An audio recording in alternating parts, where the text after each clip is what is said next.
upsetting issue. Okay, next question, because there's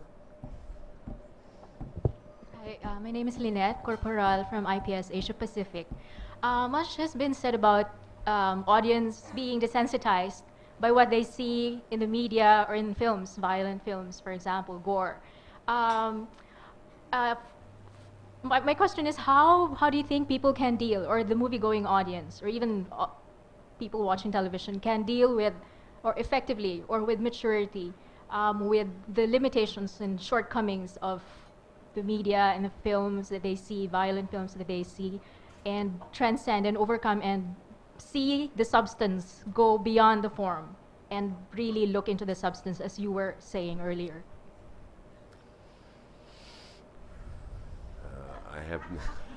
You're asking me how the mind works. As I said in my remarks earlier, it's a great struggle.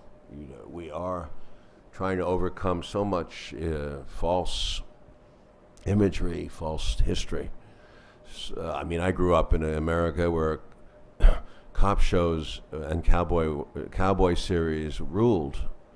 The cops always solved the case for the most part, and they were always doing the right thing, and the cowboys were always doing the right thing, and the heroes were the heroes, the bad guys were the bad guys. So as a result, we have an idiot generation who, even the politicians talk, we got the bad guys, or we're out there getting the bad guys. The military talks like that, the bad guys. You really, are you kidding yourself? Do you ever think about bad guys, good guys? Do you ever see the way you might look to an Afghani? You may not be such a good guy. So anyway, we've got the language to generate it, and partly through television. And television, by the time a kid grows up in America, he's been soaked with about 10,000 hours of violence. There's no question that it's violence sells, and that's its selling product. It's a pernicious system, and it's a loop that goes around and around. You're asking a key question. It's like taking drugs. Television is a narcotic, and it's infused into our bloodstream. It's as dangerous, I think, as heroin or cocaine, merely cocaine. And the war on drugs is in the wrong place. It should be the war on television. next question. Good evening, Oliver. My name is Jeff Briscoe from Cyclone Pictures. I'd just like to ask you, have you got any advice for people that have written film scripts and yet unpublished, or have ideas?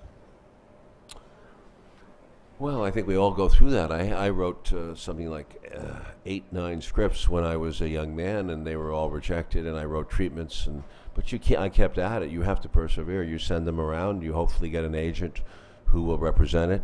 It will be seen. It may not be by everybody you'd like, but hopefully it will be. It has upward mobility. So generally speaking, people are looking for good material. That's not to say your idea can't be great, but the execution is horrible too. You have to write a screenplay that you want to turn the page. I get so many scripts, I can't read them, frankly, I don't have time, but great, noble ideas, but my God, you don't want to read past page 1. Okay. Thank you.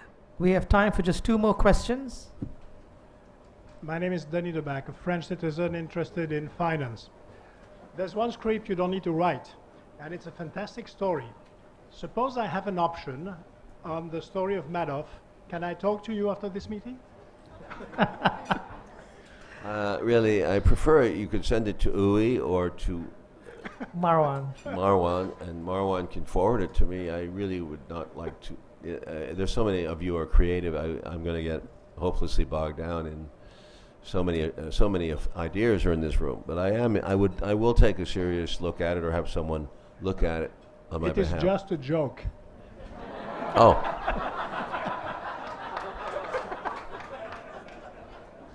Not too many people here, it isn't. Go ahead. Hi, I'm Brenda. I'm a student from Shrewsbury International School, and I would like to ask your opinion of documentary filmmakers such as Michael Moore. Yeah, sure. I very much enjoyed his work, very much. I think he's a very courageous man to say what he says. That's amazing how he's been denigrated in our country.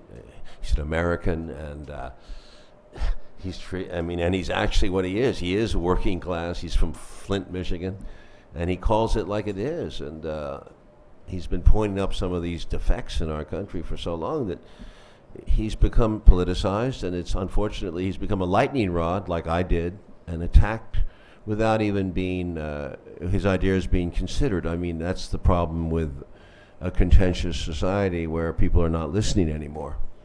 But certainly he's been a valuable contribution to, I'm not saying he's always right, there's always flaws in every work, but he's made a valuable contribution to the national debate. Thank you. Just final question. You talked about the gross distortions in Wall Street, going from $1 million to $1 billion. Nowadays, it takes a lot of money to make a movie. Part of that is your salary. Part of that is the massive amount the actors are paid. Why are you worth it? Why should you get paid gazillions, millions of dollars to be a storyteller, albeit an interesting storyteller? But if Wall Street's distorted, isn't the movie industry equally distorted? I mean, for an average American family to go see a movie, it's quite expensive as well. That's not related to your salary, but why are you worth so much? Well, it's a market consideration, that's for sure. But I have to say this, that the market consideration for Wall Street zoomed up like 300-400 to 1, whereas the movie thing stayed very much the same as it did in the 1980s. Perhaps we were overpaid in the 1980s. On the other hand, I would point out that people who went into the movie business did work very hard, and at the same time probably went through many years where they didn't make any income. They were willing to forsake income in those years to succeed. In other words, you may have worked 10, 15 years to arrive at a place where you could sell a script or direct a movie or work as an actor. And believe me, that was very painful, and there sometimes if you hit a jackpot, it doesn't seem fair, but there is a strange balance to life. On the other hand, this Wall Street thing seems to be much more artificial, because Wall Street's job is to create, is to be the engine of capitalism, is to promote commerce, trade, to help the engine continue. And what's happened in the last few years is that Wall Street seems to be more concerned with its own profit than it does with the country.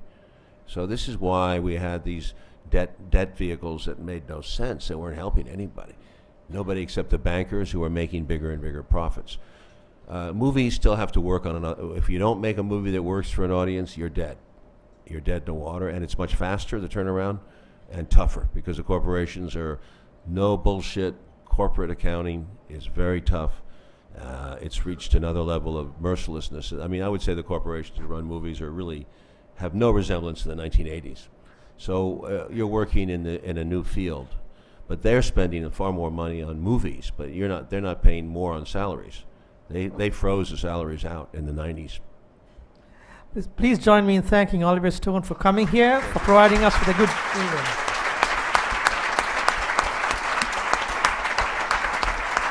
Thank you very much.